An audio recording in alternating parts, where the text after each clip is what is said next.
दोस्तों आज है संडे और आज हम लेते हैं आपके प्यारे प्यारे क्वेश्चंस और उनको करते हैं आंसर्स अपने इस एपिसोड में, जिसे हम कहते हैं आस्क एमके या फिर संडे कमेंट बॉक्स। जो क्वेश्चंस हमारे आपकी वीडियो पर आए हुए होते हैं या फिर किसी भी कम्युनिटी पोस्ट पे होते हैं, किसी भी वीडियो के नीचे कमेंट बॉक्स में होते हैं, या फिर ट्विटर पर मेरी आईडी को टैग करके पूछे हुए होते हैं, या फिर ट्विटर पर आस्क एमके हैशटैग लगा करके क्वेश्चंस पूछे होते हैं, वो क्वेश्चंस मैं यहाँ पर शामिल करता हूँ और आपको उनके आंसर देता हूँ। तो आप मुझसे ट्विटर पर या फिर यूट्यूब के जो कमेंट बॉक्स है वहाँ पर आराम से कोई भी क्वेश्चन पुटअप कर सकते हैं विदाउट एनी प्रॉब्लम। वो मैं संडे कमेंट बॉक्स में आपको शामिल कर लिया करूँगा। तो चलिए वीडियो को शुरू कर लेते हैं। उससे पहले मैं आपको बता दूं, मेरा नाम है एमके सिंह, आप देख रहे हैं technical M K Singh YouTube channel. अगर चैनल पर पहली बार आए हैं, चैनल को सब्सक्राइब कर लीजिएगा और बेल आइकन प्रेस कर लीजिए ताकि आपको हमारी वीडियोस मिलती रहें। चलिए लेते हैं पहला क्वेश्चन। और पहला क्वेश्चन हमेशा की तरह हम लेते हैं ट्विटर से, और ट्विटर पर हमेशा की तरह पूछा है ऋषु राजवंशी ने इस बार भी एक क्वेश्चन। तो thank you Rishu ji Twitter पर हमेशा क्वेश्चन पूछने के लिए। बाकी आप लोग भी अगर चाहें तो मैक्सिमम ट्विटर पर क्वेश्चन पूछे तो काफ़ी अच्छा लगता है। तो यहाँ पर पहला क्वेश्चन जो है वो है, our Indian smartphone market are occupied by Chinese brands on a large scale, what do you think है how difficult it would be for any Indian brand like Micromax to make a comeback. इनके कहने का मतलब ये है कि हमारी जो इस समय इंडियन मार्केट है उसके बहुत सारे ब्रांड्स ऐसे हैं जो चाइनीज़ मार्केट से भरे पड़े हैं, या फिर हम ये कहें कि फॉरेन जो कंपनी है वो भरी पड़ी हैं।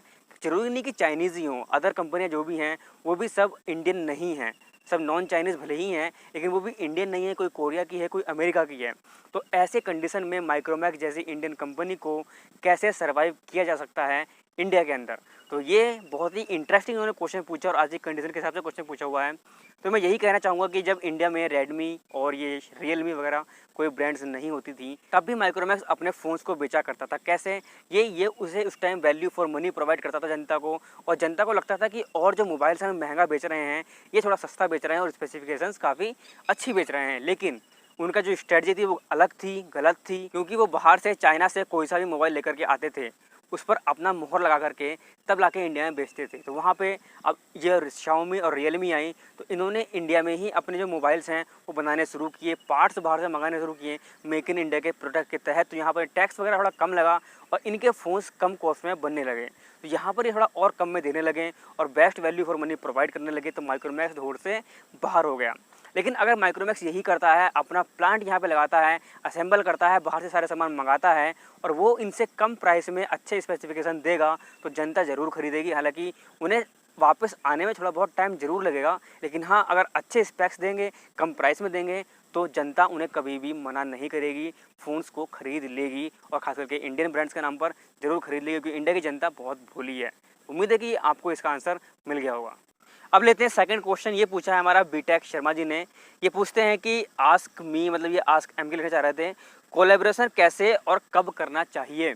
तो भाई अगर आप कोलैबोरेशन करना चाहते हैं किसी के साथ तो आपको तभी करना चाहिए कि जब यार आपको भी फ़ायदा हो और जो दूसरा बंदा है जो कोलैब कर रहा है आपके साथ उसको भी फ़ायदा हो। कम से कम आपके भी 50 से 100 के बीच में एक्टिव सब्सक्राइबर्स होने चाहिए और जो दूसरा बंदा है उसके भी लगभग 50 से 100 के बीच में एक्टिव सब्सक्राइबर्स होने चाहिए, ताकि जब दोनों आप लोग कोलैब करो तो आपको कम से कम 50 के आसपास सब्सक्राइबर्स तो दोनों तरफ से गेन हो जाएं। और वो ऑडियंस जो होती है वो एक्टिव ऑडियंस होती है, तो इसलिए वो ऑडियंस काफ़ी मैटर करती है। जबकि आज के टाइम में लोगों के 1 या 2 सब्सक्राइबर्स होते हैं ओनली एक्टिव, और वो फिर भी कोलैब कर लेते हैं, जो कि बिल्कुल गलत है। इसका कोई भी रिजल्ट आपको नहीं मिलने वाला सिवाय टाइम वेस्ट करने के।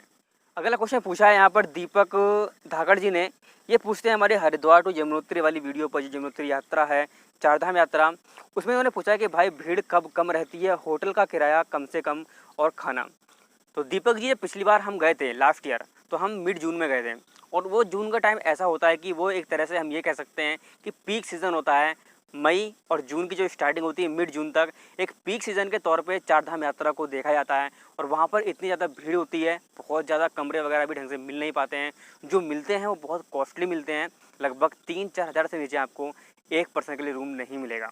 लेकिन अगर आप जाते हैं स्टार्टिंग में, बिल्कुल जैसे कि अप्रैल जब धाम खुलते हैं तब जाते हैं, या फिर सितंबर अक्टूबर में जाते हैं, तब बहुत ज़्यादा सस्ता हो जाता है सब सामान और आपको आराम से दर्शन करने के लिए भी आराम से दर्शन कर सकते हैं विदाउट एनी प्रॉब्लम। और सबसे अच्छी बात यह है कि जब हम उससे पहले गए थे तो हम लगभग जुलाई से थोड़ा सा पहले गए थे और उस टाइम पे हमें लगभग 1000 रुपये में 4 लोगों के लिए एक रूम तक मिल गया था केदारनाथ में। तो ये काफ़ी अच्छी बात है कि जो कॉस्ट है वो भीड़ को देख करके बढ़ाई जाती है, और जैसे ही भीड़ कम हो जाती है तो कॉस्ट कम हो जाती है। तो आप उस समय जाइए जब बिल्कुल भी सीज़न एक तरह से ऑफ हो, तो आप आराम से दर्शन भी कर पाएंगे, प्राकृतिक नज़ारों का आनंद भी ले पाएंगे और सबसे अच्छी बात ये है कि आपकी जो जर्नी है वो भी बहुत ही कम प्राइस में हो जाएगी, बहुत ही आराम से। तो ये सीज़न होता है लगभग हमारा सितंबर और अक्टूबर का, जो कि बेस्ट है चारधाम यात्रा के लिए। अगले क्वेश्चन की बात करते हैं तो ये पूछते हैं हमारे MK टैग जी, ये पूछते हैं आस्क MK सिंह भाई, आपसे मिलना है बहुत जल्द, कब मिलना चाहोगे, बस ये बताइए, बाकी मिलकर बात करते हैं। तो दोस्त अभी मैं भी चाहता हूँ कि यार आप लोगों से मिला जाए। बाकी मैं बहुत जल्दी एक बिहार की ट्रिप प्लान करने वाला हूँ, क्योंकि बिहार में मेरे बहुत सारे दोस्त हैं और ख़ास करके यूट्यूबर्स जो रहते हैं, लाइक इंडियन टेक्नोमाइट का नाम आपने सुना होगा, जो कि बक्सर में रहते हैं, और रिशु भाई भी शायद बिहार से ही हैं, पटना से। तो इनसे भी मेरी मिलने की ख्वाहिश है। तो हम लोग कभी जब प्लान करेंगे बिहार जाने का तो मैं इन लोगों से मिलूंगा, लेकिन आपसे भी ज़रूर मिलना है। लेकिन अभी जल्दी ही हम कभी दिल्ली आएंगे तो आपसे कांटेक्ट जरूर करेंगे विदाउट एनी प्रॉब्लम। अभी हम थोड़ा सा बस वक्त लगने वाला है, लगभग 2021 से हम ये प्लान जो है अपना शुरू कर देंगे। पूरी कंट्री में हम घूमने वाले हैं, क्योंकि मेरा जो व्लॉग चैनल है उसके लिए भी हमें कंटेंट बनाना है। तो व्लॉग्स वगैरह आएंगे, आप लोगों से मुलाकात होगी, काफ़ी अच्छा लगने वाला है। अगला क्वेश्चन पूछा है क्लिक इट हियर जी ने। ये पूछती हैं कि हाथ में कौन सा मोबाइल है, शूटिंग कौन से मोबाइल से कर रहे हो, राज खोल देना, आस्क मी क्वेश्चन। तो मैं ये बताना चाहता हूँ कि जो मेरे हाथ में मोबाइल है ये है हमारा Redmi 8A Dual, जो काफ़ी अच्छा मोबाइल है। मैं कहूँगा कि बेस्ट बजट मोबाइल मुझे लगा ये, इसीलिए मैंने इसको बाय किया था। इसकी अनबॉक्सिंग आप देख सकते हैं, ऊपर मैं आई बटन में लिंक दे दूँगा।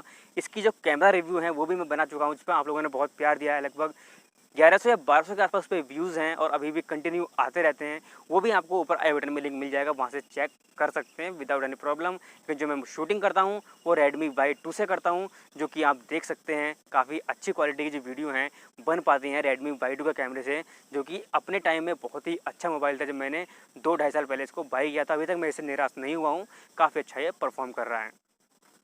अगला क्वेश्चन पूछा है चैतन्य देश पांडे जी ने, पूछते हैं bro Samsung A21s has main camera 48 megapixel and has Exynos 850 how. तो इनका क्वेश्चन जो है बहुत ही अच्छा क्वेश्चन है।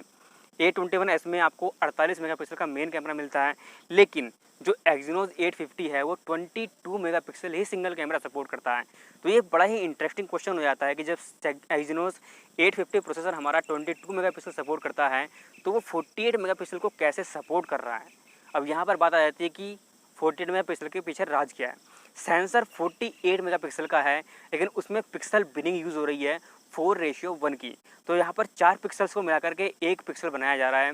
तो 48 की जगह जो ओवरऑल रिजल्ट निकल करके आता है बाद में, वो आता है 12 मेगापिक्सल का। तो इसीलिए जो प्रोसेसिंग होगी वो 12 मेगापिक्सल वाली होती है।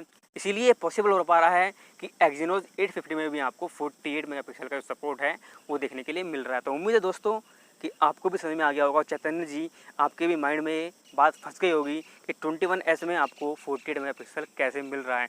बहुत ही अच्छा क्वेश्चन था। ऐसे क्वेश्चंस के जो जवाब होते हैं वो देने में मुझे काफ़ी अच्छा मज़ा आता है। यही क्वेश्चंस होते हैं खास करके टैग वाले। अब बात करते हैं अगले क्वेश्चन की। ये पूछते हैं बीटेक शर्मा जी और पूछते हैं कि वाह क्या बात है, आप पबजी खेलते हो क्या, आस्क मी। तो भाई पबजी वगैरह मैं खेलता था, लेकिन अभी फ़िलहाल मैं नहीं खेलता हूँ। लगभग मुझे खेले हुए 5-6 महीने हो चुके हैं जब मैंने उसको इंस्टॉल कर दिया था। और वो इसलिए कि जब पबजी मैं खेलता था लगभग 3-4 बज जाते थे रात के, और मैं खेलता ही रहता था। ना मेरी पढ़ाई हो पा रही थी और ना ही मैं यूट्यूब पर इतना फोकस कर पा रहा था, आपको कंटेंट प्रोवाइड नहीं कर पा रहा था। तो टाइम बहुत ज़्यादा वेस्ट हो रहा था। इसी वजह से टाइम वेस्ट होने के चलते मैंने पबजी को इंस्टॉल कर दिया और अब मैं पबजी को हाथ भी नहीं लगाता हूँ। नेक्स्ट क्वेश्चन है यूट्यूब से। ये पूछते हैं गौरव भाई हमारे कि good information bro, but Paytm and Flipkart भी शायद चाइनीज़ ऐप हैं, तो उन पर भी एक डिटेल्ड वीडियो बनाओ ब्रो। ठीक है भाई, डिटेल्ड वीडियो उन पर बनाई जाएगी, लेकिन पहले मैं आपको बता दूं कि पेटीएम और फ्लिपकार्ट दोनों चाइनीज़ ब्रांड नहीं है। पेटीएम जो है, पेटीएम आपका चाइनीज़ ब्रांड एक तरह से आप कह सकते हो, क्योंकि पेटीएम है तो इंडियन ओरिजिन का ही। विजय शेखर शर्मा जी इसके सीईओ हैं, इसके ओनर हैं। और 197 कम्युनिकेशन जो है वो नोएडा की एक ब्रांच है, उसका हेड ऑफिस भी नोएडा में ही है। तो वो इंडिया की कंपनी है जिसका 197 कम्युनिकेशन का पेटीएम है। लेकिन अभी फ़िलहाल 42% शेयर जो हैं इसमें वो अलीबाबा ग्रुप के हैं, जो कि हमारी चाइना की एक मार्केटिंग कंपनी है जो ऑनलाइन सेल वगैरह करती है, ई कॉमर्स वेबसाइट है। तो अभी भी अगर आप ये मान सकते हैं कि अगर हम 100 रुपीज़ का फ़ायदा पेटीएम को पहुंचाते हैं, उसमें से हम 42 रुपीज़ चाइना को पे कर रहे हैं इनडायरेक्ट पे में। तो पेटीएम चाइनीज़ कंपनी है। लेकिन अगर हम बात करते हैं फ्लिपकार्ट की, तो फ्लिपकार्ट इंडियन कंपनी है जो बेंगलोर बेस्ड कंपनी है, कर्नाटक बेस्ड कंपनी है। लेकिन अभी फ़िलहाल उसके 77% शेयर जो हैं वो वालमार्ट ने खरीद लिए हैं, जो कि एक अमेरिकन कंपनी है। तो एक तरह से फ्लिपकार्ट अभी अमेरिका की जो कंपनी है वॉलमार्ट उसके अंडर काम कर रही है, लेकिन चाइना का इसमें इतना बड़ा हाथ नहीं है फ्लिपकार्ट में। लेकिन हाँ, पेटीएम में ज़रूर चाइना का एक बहुत बड़ा शेयर शामिल है। तो दोस्तों ये थे हमारे सारे क्वेश्चंस आज के। उम्मीद है कि आपको वीडियो अच्छी लगी होगी, सारे क्वेश्चंस के जवाब आपको मिल गए होंगे। फिर भी अगर आपके मन में कोई क्वेश्चन है, डाउट है, तो आप नीचे कमेंट कर सकते हैं। नेक्स्ट संडे कमेंट बॉक्स में उसको मैं शामिल कर लूँगा। ट्विटर पर आप #AskMK शेयर कर सकते हैं। तो thank you very much for watching this video. मिलते हैं अगली वीडियो में, तब तक के लिए बाय बाय, टेक केयर, जय हिंद।